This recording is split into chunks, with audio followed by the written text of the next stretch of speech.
ನಡವಳಿಕೆಗಳ ಆಧಾರದ ಮೇಲೆ ನಮ್ಮ ಜೀವನಗಳು ರೂಪಿತವಾಗ್ತವೆ. ಉತ್ತಮವಾದಂಥ ನಡವಳಿಕೆಗಳು ನಮ್ಮ ಭವಿಷ್ಯಕ್ಕೆ ಸೋಪಾನ. ಯಶಸ್ಸಿನ ಮೆಟ್ಟಿಲುಗಳನ್ನು ಹತ್ತಬೇಕಾದ್ರೆ ಹಿಂತಿರುಗಿ ನೋಡಬಾರದು. ಯಶಸ್ಸನ್ನು ಗಳಿಸಿದ ಮೇಲೆ ಹಿಂತಿರುಗಿ ನೋಡುವುದನ್ನು ಮರಿಬಾರದು.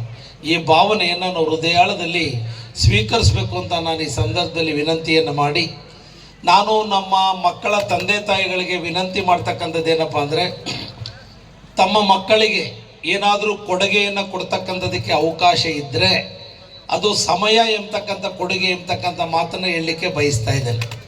ಪ್ರತಿ ದಿವಸ ತಮ್ಮ ಮಕ್ಕಳ ಚಲನವಲನಗಳ ಬಗ್ಗೆ ಮನೆಗೆ ಬಂದಂಥ ಸಂದರ್ಭದಲ್ಲಿ 1 ಗಂಟೆ ಅಥವಾ 2 ಗಂಟೆನಾದ್ರು ಕೂಡ ಅಕ್ಕಪಕ್ಕದಲ್ಲಿ ಕೂತು ಪ್ರೋತ್ಸಾಹಿಸಿದರೆ, ನಮ್ಮ ತಂದೆ ಪಕ್ಕದಲ್ಲಿದ್ದಾರೆ, ನಮ್ಮ ತಾಯಿ ಪಕ್ಕದಲ್ಲಿದ್ದಾರೆ ಅಂತ ಇನ್ನೂ ಆತ್ಮಸ್ಥೈರ್ಯದಿಂದ ಗುರಿ ಮುಟ್ಟುವಂಥ ಕೆಲಸವನ್ನು ಮಾಡ್ತಾರೆ.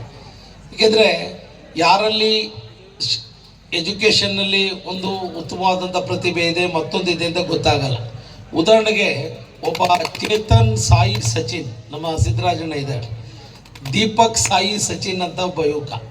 ಅವನು ಲಾಸ್ಟ್ ಇಯರ್, ಅದರ ಹಿಂದಿನ ವರ್ಷವೇ IITಗೆ ಸೆಲೆಕ್ಷನ್ ಆಗಿದ್ದಾನೆ. ಅವನದು 96% ಪರ್ಸೆಂಟೈಲ್ ಅದು IITಗೆ ಅಲ್ವ ಸರ್, ಪರ್ಸೆಂಟೈಲ್. ಅವ್ರಿಗೇನಾಗಿದೆ, ಅವ್ರ ತಾಯಿ ಇಲ್ಲ, ಕೊರೋನಾದಲ್ಲಿ ಅವ್ರ ತಾಯಿ ತೀರ್ಕೊಬಿಟ್ಟಿದ್ದಾರೆ. ಅವ್ರ ತಂದೆ ಎಲ್ಲೋ ಒಂದು ಕಡೆ ಕೆಲಸ ಮಾಡ್ಕೊಂಡಿದ್ದಾರೆ. ಅವನಿಗೆ ಲಕ್ನೋಗೆ ಕಳಿಸ್ತಕ್ಕಂಥದಕ್ಕೆ ಯಾವುದೇ ಅವಕಾಶ ಆಗಿಲ್ಲ. ಅವ್ನು ಯಾರ ಕಡೆನೂ ಕೂಡ ಹೇಳ್ಕೊಂಡಿಲ್ಲ. ಈ ಸಲ ಎಗೈನು 98% ತಗೊಂಡಿದ್ದಾನೆ. ಅದು ನಮ್ಮ ನಾಗೇಶ್, ವಿಜಯ ಕರ್ನಾಟಕ ವರದಿಗಾರರ ಮೂಲಕ ನನ್ನ ಗಮನಕ್ಕೆ ಬಂತು. ಅವನು ಓದಿದ್ದು ಪೇಟೆ high school, PU college, coed PU college ಸರ್ಕಾರಿದು. ಬಹುಶಃ ಅವನು ಓದಬೇಕಾದ್ರೆ ಸಾಮಾನ್ಯವಾಗಿ ಅವನ ಪ್ರಶ್ನೆ ಕೇಳಿ ಅಂತ ಕೇಳಿಸ್ತಿರ್ಲಿಲ್ಲ. ಅವನ ಪ್ರಶ್ನೆಗೆ ಟೀಚರ್ಸೇ ಉತ್ತರ ಕೊಡೋಕ್ಕಾಯ್ತಿದ್ದಿಲ್ಲ. ನಮ್ಮ BRC ಮತ್ತು BO ದಯವಿಟ್ಟು ಅವನು ಯಾರು ಪ್ರಶ್ನೆ ಕೇಳಕ್ಕೆ ಹೋಗ್ಬಿಡಿ ಅಂತ ಅನ್ನೋ ಒಂದು ಸ್ಥಿತಿ. ಅವನು ಬಹುಶಃ ಅವನು ಲಕ್ನೋಕ್ಕೆ ಹೋಗುವಂಥ ಸಂದರ್ಭ, ನಾವು ಕೂಡ ಎಲ್ಲ ಹಣಕಾಸಿನ ಸಂಪನ್ಮೂಲವನ್ನು ಕ್ರೋಢೀಕರಿಸಿ ಅವನು ಟ್ರೈನಲ್ಲಿ ಹೋಗ್ತಿದ್ದ. ಟ್ರೈನಲ್ಲಿ ಹೋಗ್ಬಿಡಪ್ಪ, ಮಧ್ಯದಲ್ಲಿ ಏನಾದ್ರು 4 hours 8 hours ಲೇಟ್ ಆಗ್ಬಿಟ್ಟು ಅಂದ್ಕೊಂಡು ಫ್ಲೈಟ್ ಮೂಲಕ ಲಕ್ನೋ ಕಳಿಸ್ಕೊಟ್ಟು ಈಗ IITಗೆ ಅಡ್ಮಿಷನ್ ಪಡೆದಿದ್ದಾರೆ. ದುಡ್ಡೆಲ್ಲ ಮುಖ್ಯ, ದುಡ್ಡು ನೀವು ದುಡಿಯೋದಾದ್ರೆ ದುಡೀರಿ, ದುಡ್ಡು ಮುಖ್ಯ, ದುಡೀರಿ. ಬಟ್ ಮಕ್ಕಳಿಗೆ 25 ವರ್ಷದ ತನಕ ಜ್ಞಾನವೇ ಮುಖ್ಯ, ಜ್ಞಾನಾಧಾರಿತವೇ ಮುಖ್ಯ. ಕೇಳಿಸ್ಕೊಳ್ಳಿ. 2ನೇದು. 3ನೇದು, ರಾತ್ರಿ ಒಟ್ಟಿಗೆ ಕೇಳಿಸ್ಕೊಳ್ಳಿ, ರಾತ್ರಿ ಒಟ್ಟಿಗೆ ಕೂತ್ಕೊಂಡು ದರಿದ್ರ TV, ದರಿದ್ರ ಮೊಬೈಲ್ ಆಫ್ ಮಾಡಿ ನಮಗೆ ಬೆಳಗಿಂದ ಏನಾಯಿತು, ನಿನ್ನ ಶಾಲೆಯಲ್ಲಿ ಏನಾಯಿತು, ನಿಮ್ಮ ಆಫೀಸಲ್ಲಿ ಏನಾಯಿತು, ನಿಮ್ಗೇನಾಯಿತು ಮಾತಾಡ್ರಿ. ಮಾತಾಡಿ.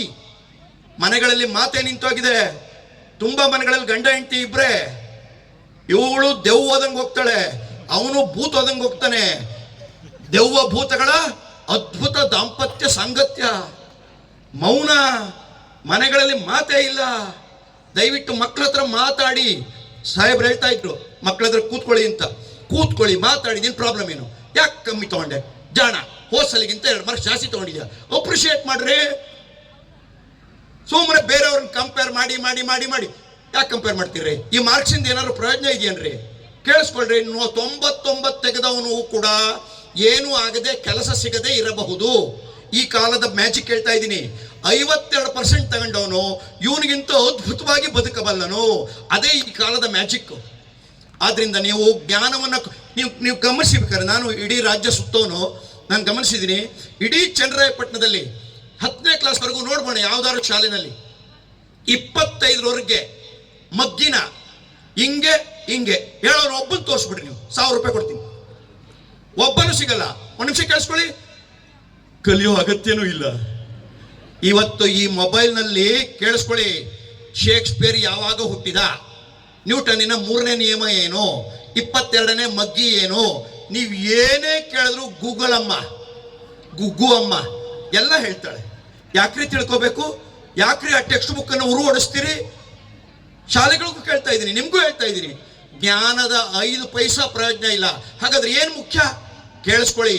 What is not important. ಕೇಳಿಸ್ಕೊಳ್ಳಿ. How of what is important. ಏನು ಮುಖ್ಯ ಅಲ್ಲ, ಆ ಏನುವಿನ ಹೇಗೆ.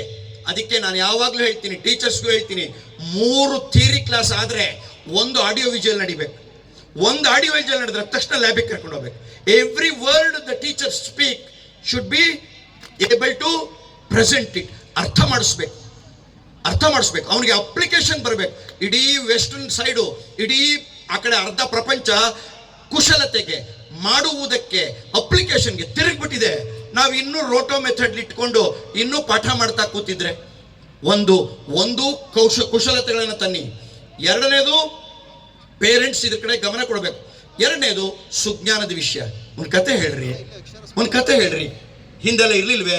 ದಯವಿಟ್ಟು ಕಥಾ ಪುಸ್ತಕಗಳೇ ಸಿಗ್ತವೆ, ಕತೆ ಹೇಳಿ. ಬಂಧುಗಳೇ, ನೀವು ಫಸ್ಟು ಆದರ್ಶವಾಗಿರ್ಬೇಕು. ಪೇರೆಂಟ್ಸ್, ನಾನು ಹೇಳಿದ 3 ವಿಚಾರಗಳನ್ನು ಯೋಚನೆ ಮಾಡಿ. ಒಂದೇ ಒಂದು ಸಣ್ಣ ಆಟ ಆಡೋಣ, 10 ಸೆಕೆಂಡ್ ಆಟ. ಎಲ್ಲ ಸರಿಯಾಗಿ ಕೂತ್ಕೊಳ್ಳಿ, ಎಲ್ಲರೂ ಆಡಬೇಕು. ಇನ್ಸ್ಟ್ರಕ್ಷನ್ ತಿಳ್ಕೊಳ್ಳಿ, ರೂಲ್ ಆಫ್ ದ ಗೇಮ್ ಕೇಳಿಸ್ಕೊಳ್ಳಿ. ನಾನು ಹೇಳಿದ ಹಾಗೆ ಮಾಡಬೇಕು. ಕೇಳಿಸ್ಕೊಳ್ಳಿ, ನಾನು ಹೇಳಿದ ಹಾಗೆ ಮಾಡಬೇಕು. Do what I say. Start. ಎಲ್ಲ ಮಾಡಬೇಕು. ಎಲ್ಲ ನಿಮ್ಮ ಬಲಗೈನ ಮುಂದೆ ತನ್ನಿ, ಮಾಡಬೇಕು. I want everyone to do this. ಹಾಗೆ ಮೇಲೆ